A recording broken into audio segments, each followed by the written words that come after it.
ഈ തെരഞ്ഞെടുപ്പ് ഇന്ത്യയുടെ സുശോഭനമായ ഭാഗധേയം നിർണ്ണയിക്കുന്ന അതിപ്രധാനമായ ഒരു തെരഞ്ഞെടുപ്പാണ്. ദേശീയ തലത്തിൽ സംഘികൾ നുണപ്രചരണങ്ങൾ നടത്തി ഉന്നത വ്യക്തികൾ വരെ അതിൽ പങ്കാളികളായി നുണ പറഞ്ഞ് തിരഞ്ഞെടുപ്പ് പ്രചരണം നടത്തിക്കൊണ്ടിരിക്കുകയാണ്. ഫാഷിസത്തിൻ്റെ മുന്നേറ്റം ബുദ്ധിപൂർവം തടയാൻ കഴിഞ്ഞിട്ടില്ലെങ്കിൽ ഗുരുതരമായ ഭവിഷ്യത്തായിരിക്കും ഇന്ത്യയിലെ മഹാഭൂരിഭാഗം ജനങ്ങളും അനുഭവിക്കേണ്ടി വരിക. നമ്മുടെ കേരളത്തിലാണെങ്കിൽ ഇടതുപക്ഷത്തിൻ്റെ അടിസ്ഥാനരഹിതമായ കുപ്രചാരണങ്ങളും പ്രചരണ പ്രവർത്തനങ്ങളൊക്കെ നടന്നുകൊണ്ടിരിക്കുകയാണ്.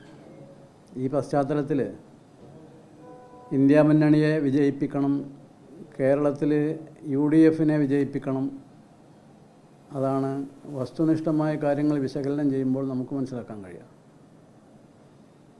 ഈ സമസ്തയുടെ മുഷാവറ അംഗം കൂടിയാണല്ലോ അങ്ങ്.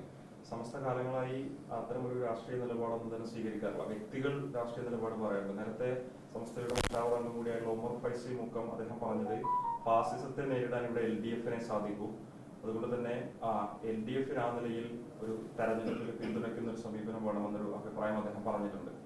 അപ്പോൾ സ്വാഭാവികമായിട്ട് സമസ്തയുടെ ഒരു നിലപാടായിട്ടൊക്കെ തന്നെ അത് വ്യാഖ്യാനിക്കപ്പെട്ടിരുന്നു.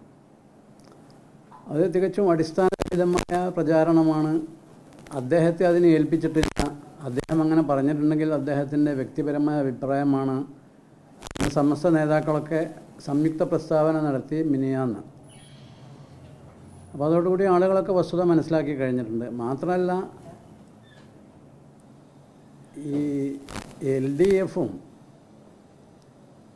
ഫാഷിസ്റ്റ് ശക്തികളും ഒരേ തൂവൽ പക്ഷികളാണ് എന്ന് പല ആളുകളും മനസ്സിലാക്കി കഴിഞ്ഞിട്ടുണ്ട് ഇതിനകം. കേരളത്തിൽ തന്നെ ധാരാളം അനുഭവങ്ങൾ അനാവൃതമായി കഴിഞ്ഞിട്ടുണ്ട്. പക്ഷേ പ്രത്യക്ഷത്തിൽ നേതാക്കന്മാർ, ഭരണകർത്താക്കൾ, മന്ത്രിമാർ ഇവരൊക്കെ ഞങ്ങൾ തമ്മിൽ അകൽച്ചയാണ്, നാം അവരെ പിന്തുണക്കുകയില്ല എന്നൊക്കെയുള്ളൊരു പ്രചാരണം നടത്തുന്നു എന്നതേ ഉള്ളൂ. അതുകൊണ്ട് രണ്ട് ഫാഷിസത്തെയും കേരളത്തിലെ LDFനെയും ജനാധിപത്യ വിശ്വാസികൾ ഒരേ മനസ്സ് വെച്ചുകൊണ്ട് പരാജയപ്പെടുത്തേണ്ടതുണ്ട്.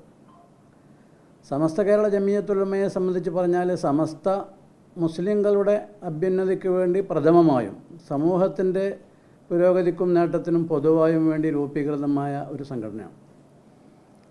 അപ്പോൾ അതൊരു മുസ്ലിം പരിപ്രേക്ഷ്യം സമസ്ത കേരള ജമിയത്തുൽ-ഉലമക്കുണ്ടല്ലോ. മുസ്ലിം ലീഗും അങ്ങനെ തന്നെയാണ്.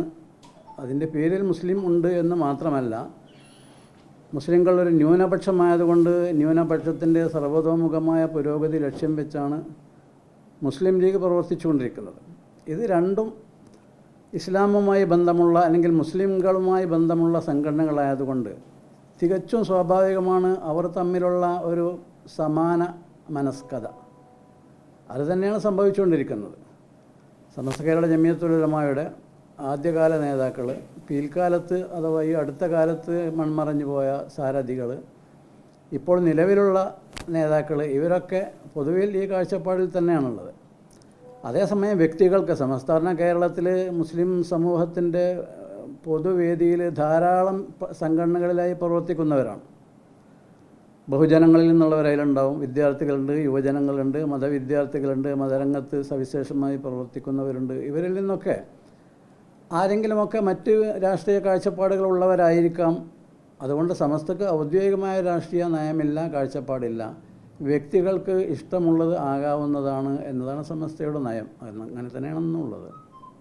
ഈ പൊന്നാനിയിലെ LDF സ്ഥാനാർത്ഥി പറഞ്ഞത് ഈ സമസ്തയും ലീഗും തമ്മിലുള്ള പ്രശ്നമുണ്ട്. അങ്ങനെ പ്രശ്നം ഉണ്ടാക്കാൻ കാരണം സമസ്തയിലെ ലീഗ് പക്ഷക്കാരായ നേതാക്കളാണ് ഇതിന് പിന്നിലെന്നുള്ളതാണ്. അങ്ങനെയുണ്ടോ? സ്ഥാനാർത്ഥികൾ അങ്ങനെയൊക്കെ പറയൽ ആവശ്യമുള്ളൂ. അവരെ നിലനിൽപ്പിന്, തുടർന്ന് അവർ പ്രതീക്ഷിക്കുന്ന വിജയത്തിന് അതൊക്കെ ആവശ്യമാണ്.